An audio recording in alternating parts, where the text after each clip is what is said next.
I think that the best doctors are those who become very good at some aspect of this medicine, because it is so broad you can't be good at everything, but also the ones who keep learning. The good doctors keep on learning. And the best ones are the ones who seem to have broadened their perspective so that they can become good at a fair number of things. You can't be good at everything, but be good at more than just one thing. It seems to me that, for example, our clinicians who are both naturopathic doctors and Chinese medicine, naturopathic medicine together, my impression is they tend to do a bit better. Because I think they're able to they have kind of a 90-degree different way of looking at what's going on with their patient, so they get a better perspective. And I asked them, I'm always curious about this, how do you make the best doctor? So I asked them, well, so you see the patient, how do you decide whether you use Chinese medicine or Western natural medicine or Western conventional medicine? And all the good ones have said exactly the same thing to me. They say, I don't think about which medicine it is, I just understand what's going on with the patient. It's all about the patient. So they have another way of understanding what's going on with the patient. They don't think about philosophy. And I think that is actually very important. So I went to a college called Harvey Mudd College down in Southern California. Harvey Mudd? Harvey Mudd. So it's one of the Claremont colleges and one of the top colleges of science and engineering in the country. Mm-hmm. So I actually got accepted by Caltech, Harvey Mudd, MIT. And as I looked at all the schools, I looked at one as which one gave me the best scholarship, which was Harvey Mudd. But second was the one which seemed to have the most comprehensive educational opportunities. So even though Harvey Mudd was clearly a school of science, it was in the Claremont colleges, so you had Pizzor's across the street and Scripps across the street, which were schools of strictly women at that time. Mm-hmm. So there's a lot of opportunity for educational diversity. What was that experience? Oh, I loved Harvey Mudd. I loved Harvey Mudd. It was really good.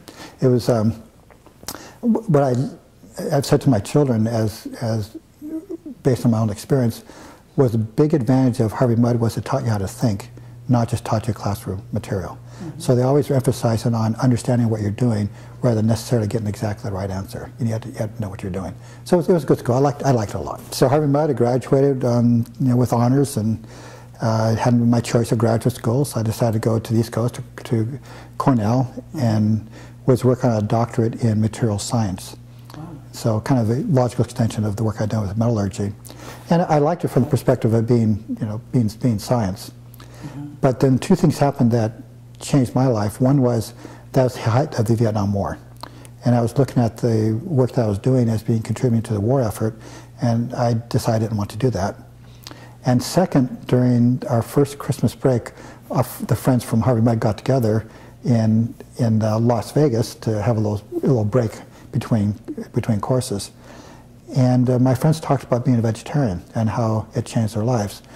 And I didn't have anything better to do. I said, okay, well, I think I'll become a vegetarian.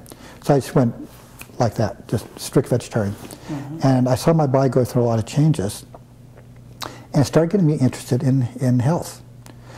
So I went out to Seattle and got a job working in medical research, and found I really liked it. What kind of research did you do? So I first started at Harborview Hospital, and I was one of the first people to do work with Doppler.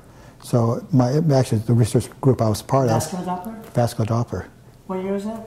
This was 1970. With Eugene Stranis? Yeah, and so then I went to the University of Washington School of Medicine, Department of Rheumatology, doing research there. And what did you do there? I was in the rheumatology lab, and I was part of a team trying to find cures for rheumatoid arthritis. So it was. Symptoms. I worked for Peter for a long time, and of course I knew Penny as well. So I've been working at the Department of Rheumatology for about a year. Then I learned about naturopathic medicine. So I was both working in rheumatology as research as well as being a naturopathic student. So I was working all the time. It was pretty hard. So that's where the event happened that got me interested in naturopathic medicine.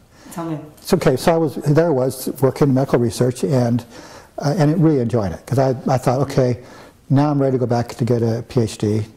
This time it'll be in biological sciences, because that's much more interesting. And then the woman who married my roommate from Harvey Mudd was cured of a juvenile rheumatoid arthritis. I said, wait a minute, this is an incurable disease. How could my friend get cured? So I said, well, what happened? She said, well, I went to a naturopathic doctor and he cured me. I said, what? What's a naturopathic doctor? I mean, I just thought there were MDs and PhDs. I didn't know there was anything else in the world. What year was 1971. that? Okay. Okay. So, and this, now I had been a vegetarian now for about a year, and I saw my body going through changes being a vegetarian. So I asked one of the MDs I was working with, a guy who I liked a lot. We used to play squash together all the time. And I asked him, well, what do these changes in my body mean from becoming a vegetarian? And he looked at me and said, oh, there are errors in your observation because diet doesn't affect you. Remember, this is 40 years ago, but that was medical dogma. Diet's not important. So anyway, I went to this naturopathic doctor that my friend had seen. I said, well, what'd you do for my friend? He said, well, I detoxified her liver and taught her how to eat properly. I'm thinking, what does her liver have to do with her knees and her hands being swollen? So I said, you know, I've become a vegetarian. I see my body going through these changes. What do they mean? So he goes over to his bookshelf, pulls Guiding Medical Physiology off his bookshelf, and shows me physiologically how my body's changed from becoming a vegetarian. I'm thinking to myself, wait a minute, this naturopath knows physiology better than the MD PhDs I'm working with. What's going on here? So I said, well, can I spend a few days with you in your office? And so he said, well, sure. So I spent a few days with him, and I would see, quote, miracle case after miracle case come into his office of people who were medically incurable, and this guy was helping them. And he was helping them by changing their diet, giving them vitamins and herbs, and doing some physical medicine things. And I was thinking, well, this is really interesting. You know, I think I'll do this instead. And look what happened, okay? But I found out that there was one naturopathic medical school left in the country, and it was in Seattle. Okay, so I decided to go and enroll in that school. Now at that point, that was without question the nadir of the profession. There's one school left. NCNM? NCNM, here in Seattle. It was, it had, when I entered, there was like 5 students in the whole school. Wow, 5 students. In the whole school. 1970? 1971. Okay. My class was a great excitement for them because we actually had 13 students in my class.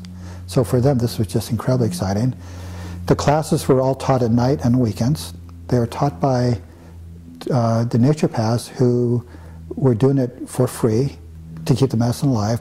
Some came from as far away as Kamloops, Canada, who come on and do weekend courses for us, and they were doing everything they could just to keep the medicine alive.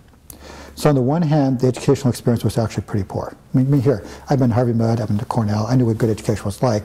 Education was not very good. The clinic was actually pretty good, but the classroom was not very good. So who were the teachers? Well, Kamloops? Yeah, so the teachers were things like Dr. Boucher and Dr. Bastier and let's see, Farnsworth. They just came from all over. Harmon, Ken Harmon I think still practices down in Bothell. So they kept the medicine alive through their love for it. The medicine, right? Yeah. And I remember an experience when I was a third-year student back in '74.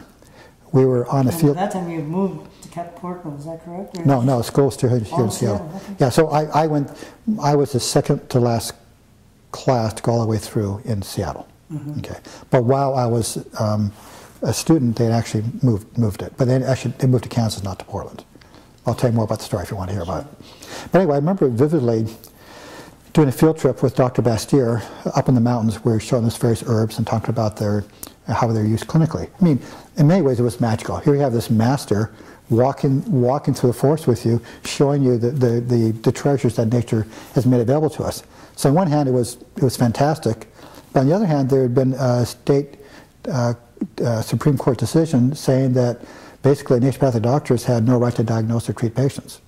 So on the one hand, you had here these looks like miracles. The other hand was, sorry, we're not going to allow you to exist. The state Supreme Court? State Supreme Court. What happened? Was there a... Well, so I'm kind of taking the side of the court because I know what the case was, and I know that the doctor, I think, could have done differently. And the profession, sure, most certainly could have done differently. But also remember, this is in the context of the 70s where, alternative medicine was non-existent. So it was conventional medicine or nothing. So it was kind of a convenient opportunity to just slap the profession down one last time. At the nadir of the profession. And so it was unfortunate. So anyway, so I asked Dr. Bastier if the profession had a future. And he said, he looked at me in his solemn, kindly way. And you knew him. He was a very kind man. He said, "The truth will out," and he was right. It did. What year did you finish? 75. Okay, then tell me about that era for you. So 75, I went out to get into private practice. I passed the state boards and opened up my private practice within like just a month after I graduated. And I did something really smart, and I was really lucky. And that is Jeff Bland was doing monthly study clubs. So Jeff would walk in and drop a dozen papers on the table, and we'd read them and study them together. So we get into the kind of nutritional biochemistry. At the same time, Jonathan Wright and Alan Gaby were doing a monthly study club, and they walk in and put a stack of patients on the table. We talk about patients. So I was able to really improve my clinical skills quite dramatically during that time.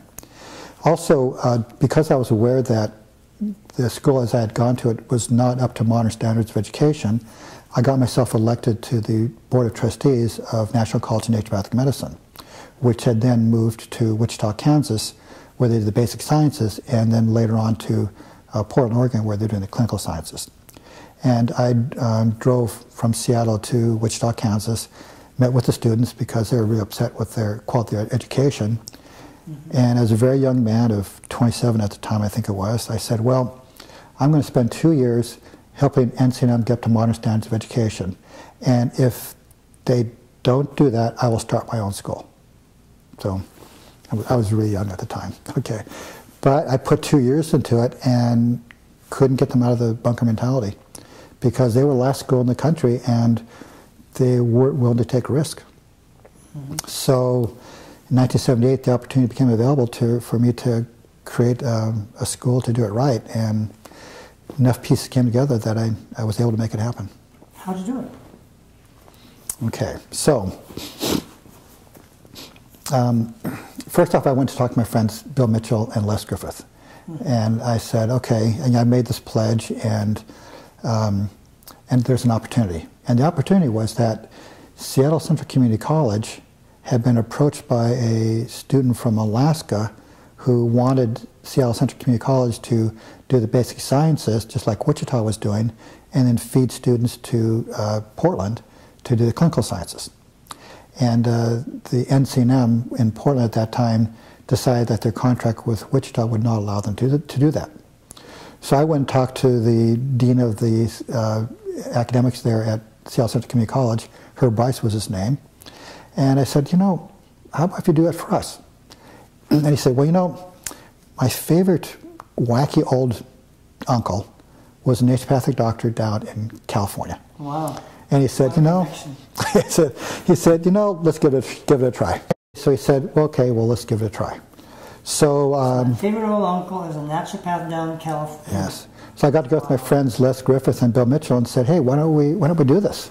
So we sat around Bill Mitchell's famous kitchen table back in April of 1978 and decided to do it. And so Les said, well, I'll teach some classes, and Bill said, well, I'll recruit some students. And I looked around and said, okay, well, I'll be president.